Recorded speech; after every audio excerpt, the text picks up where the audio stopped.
How's it going, guys? My name is NJ Overclocked, and the Star Wars Battlefront open beta period has ended. And I have to say, as a longtime Star Wars fan and a longtime Battlefront fan, it was a really good experience for me, which probably says a lot because I have to admit as well, before going into it, I was not expecting to like it. I thought it was, from everything that I'd heard, going to be way too casual of a game, as also a longtime Battlefield fan and hearing that it was going to be made by DICE. But it really wasn't. It really wasn't that casual to the extent of being not a challenge. But anyway, all the footage in this video is from the game mode Walker Assault, and there's a reason for that. And you're also probably wondering what the title of this video is about. And I did a study. From the day the beta came out to the last day the beta was out, up to the last couple of hours the beta was open, I played 20 matches of Walker Assault each day, and I marked down which were won by the Imperials and which were won by the Rebels. And if you were one of the 9 million people that played the Star Wars Battlefront beta on either PC, PlayStation 4, or Xbox One, you probably know that there was a pretty big balance issue between the Imperials and the Rebels. And the Empire would basically always win, or at least that seemed to be the case a lot of the time. But the study I did shows something pretty interesting, and I think it was Jack Frags who said something like the reason that the Rebels are always losing is basically because it's still in beta and the people just don't really know how to play it yet. And that would make sense because the Rebel side is the more active side and the more complicated side to play. You have to activate these uplinks to bring down the walkers, and there's no other way to do it. You have to do that. It's kind of like being the terrorists in Counter-Strike. You have to be the more proactive team. You also have to be a bit more coordinated, which is a bit of an issue when you don't have voice chat in this game, but trust me, I'm happy there was no voice chat in this. But anyway, while I'm sure my study isn't representative of the whole player base of Battlefront, it does show something really interesting, and I also suspect that it's the reason that DICE decided to add an extra day to the beta, and I'll show you why in a second. I'm going to show you the results in a chart showing the wins, Empire versus Rebel, over the course of the 6 days.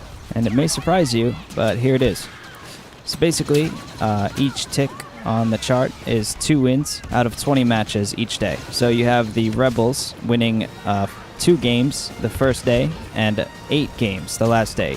So long story short, this goes from players playing on the Rebel team winning 10% to 40% of the games they played over the course of the beta. So they quadrupled. And of course this supports the theory that players weren't winning as Rebels, mainly because they didn't know how to win as Rebels yet, and not solely because of an inherent imbalance in the game mode. And there's also something else that's potentially interesting on the chart, which is that the October 11th and October 12th numbers were the same for me. And while this could just be because of the small sample size, it's also possible that DICE was seeing similar numbers around the same time, and that could have influenced their decision to extend the beta period for another day. Probably not, but the thought is worth considering. Keep in mind though, this isn't to say that there wasn't any inherent disadvantage toward playing as Rebel in the beta. There definitely was. If you played the beta, you know that, and I certainly still think there is. And fortunately, DICE agrees with us. They said on Twitter, specifically their lead multiplayer designer Dennis Brandval, "Yeah, it's tough. We'll make changes based on the feedback and the data." And also, a community manager for the game, when asked by a player if the fact that he'd never won as a Rebel meant he sucked, he responded, "Nope, it's a balancing issue within the beta." So we'll at least have the comfort of knowing that DICE has acknowledged the problem and is working on fixing it. And before I end the video, one more fact that might comfort you. One thing that was left out of the beta that will be in the final release is something called an ion torpedo, which is something that the Rebels will be able to use, but not the Imperials, to deal more damage to the walkers, both ATST and AT-AT. So I hope you enjoyed this video, guys. I hope you found it helpful. I do have another Battlefront video coming out that is going to be some tips and tricks, but it's going to be all based in the beta, obviously, so final release might have to have some more stuff added in. But anyway, look forward to that, and I'll leave you with a bit more footage. Thanks for watching. My name is NJ Overclocked, and always learn how to fly before you get in a spaceship.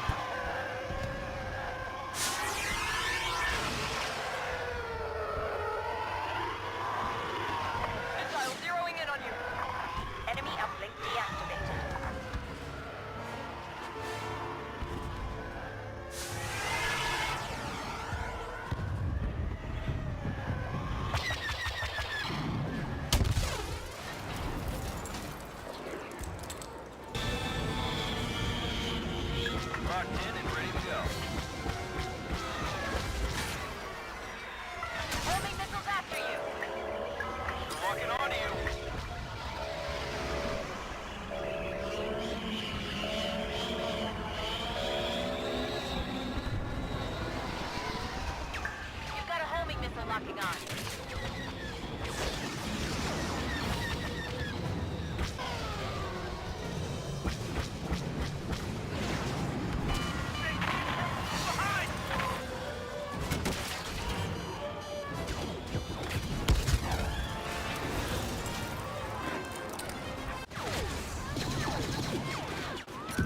Oh yeah, and also, Always aim for the head.